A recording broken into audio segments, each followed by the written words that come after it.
Voilà, la paralysie cérébrale, anciennement appelée infirmité motrice d'origine cérébrale ou infirmité motrice cérébrale, ou encore un terme qu'on n'aime pas beaucoup, encéphalopathie.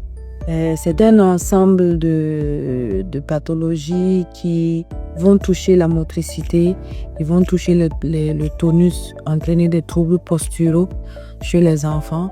Également, on peut avoir un handicap mental, un handicap sensoriel également peut être observé.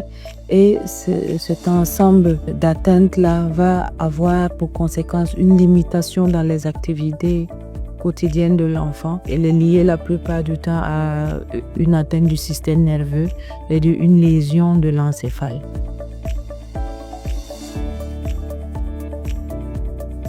Quand on reçoit un enfant, on essaie de voir à quelle période la paralysie cérébrale a pu survenir. Et il y a la période anténatale, ça veut dire avant la naissance.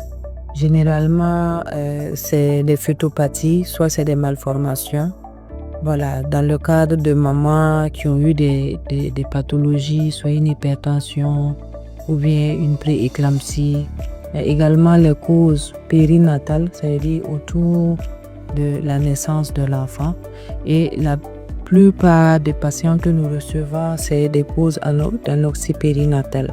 Ça veut dire que c'est des enfants qui ont eu une souffrance fœtale avec une réanimation à la naissance. Ensuite, il y a les causes postnatales. Et généralement, les causes postnatales, elles sont beaucoup plus infectieuses.